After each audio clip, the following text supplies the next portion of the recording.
ગુજરાત, રાજસ્થાન, મધ્યપ્રદેશ, મહારાષ્ટ્ર અને દાદરા નગર હવેલીના આદિવાસી વિસ્તારોને જોડી અને અલગ ભીલ પ્રદેશ રાજ્ય બનાવવાની માંગ ફરી ઉઠી હોય તેમ ભીલ પ્રદેશ મુક્તિ મોરચાએ સુરત કલેક્ટર થકી રાષ્ટ્રપતિ, પ્રધાનમંત્રી અને ગૃહમંત્રીને 42 મુદ્દાઓ સાથે આવેદનપત્ર આપી બંધારણીય પ્રક્રિયા શરૂ કરવાની સુરત કલેક્ટર થકી રાષ્ટ્રપતિ, પ્રધાનમંત્રી, ગૃહમંત્રી સહિતનાઓને ભીલ પ્રદેશ મુક્તિ મોરચા દ્વારા અપાયેલા આવેદનપત્રમાં જણાવાયું હતું કે ગુજરાત, રાજસ્થાન, મધ્યપ્રદેશ અને મહારાષ્ટ્ર તથા દાદરા નગર હવેલીના આદિવાસી વિસ્તારોને જોડી અને અલગ ભીલ પ્રદેશ રાજ્યની રચના કરવામાં આવે આવી માંગ કરવામાં આવી છે અને સાથે જ આદિવાસીઓના જળ, જંગલ અને જમીન ઉપરના અધિકારોનું રક્ષણ, ભીલી ભાષાને બંધારણીય માન્યતા, અનુસૂચિત વિસ્તારોમાં સ્થાનિકોને રોજગાર અને અનામત, 9 ઓગસ્ટની રાષ્ટ્રીય રજા જાહેર કરવાની માંગ સહિત કુલ 42 મુદ્દાઓ આવેદનપત્રમાં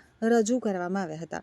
તો ભીલ પ્રદેશ મુક્તિ મોરચાએ કેન્દ્ર સરકારની આ માંગણીઓ પર સંવૈધાનિક પ્રક્રિયા શરૂ કરી આદિવાસી સમાજને ન્યાય અપાવવા અપીલ કરી હતી.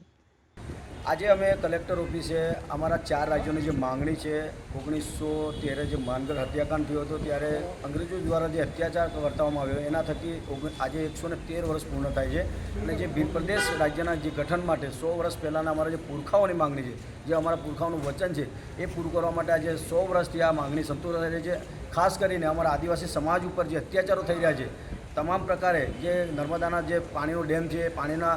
જે પાણી છે તે નજીકના વિસ્તારોના ગામડાઓમાં નથી મળી રહ્યું. બીજું કે ભીલ પ્રદેશ રાજ્ય એના માટે અમે માંગી રહ્યા છીએ કે આદિવાસી સમાજના જે પણ મજૂરી કરતા ભાઈઓ બહેનો છે એ મજૂરી કરતા અહીંયા કોઈ પણ રાજ્યમાં આવે છે ભારત દેશના ત્યારે એમના પર ખૂબ પ્રકારનો અત્યાચાર કરવામાં આવે છે. એના માટે કોઈ પણ અવાજ નથી ઉઠાવી રહ્યું. એટલા માટે આજે ભીલ પ્રદેશ રાજ્યને અમે માંગણી કર્યા છે અને ભીલ પ્રદેશ રાજ્યની માંગણી એ માટે છે કે અનુચ્છેદ 13(3) ક મુજબ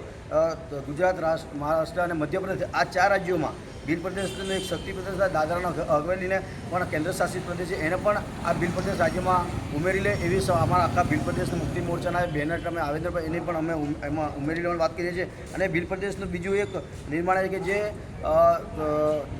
બાંસવાડા જિલ્લામાં જે એક ગામ આવેલું છે જેનું નામ છે બાંસવાડા જિલ્લાનું છે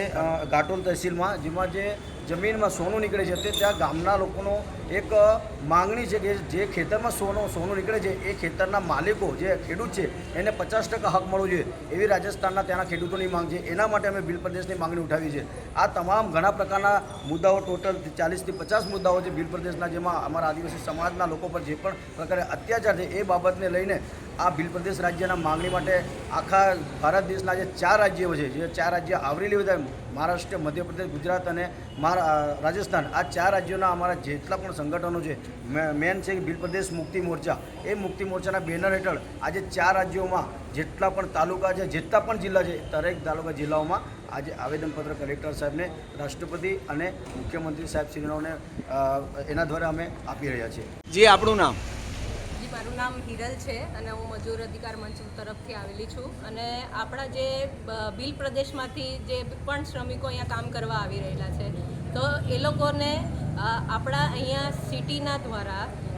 અત્યાચારો એટલા થઈ રહ્યા છે કે એ લોકોને કોઈ પણ પ્રકારનો હક અને અધિકાર મળતો નથી. તો એ પણ મુદ્દો આમાં આવરી લેવામાં આવેલો છે. તો એના પર પણ ભાર મૂકે ને એ માંગ પર પણ આપણે ચર્ચા કરીએ ને એ મૂકીએ તો એના પર એ લોકો કાર્યવાહી પણ કરે એવી અમારી માંગણી છે.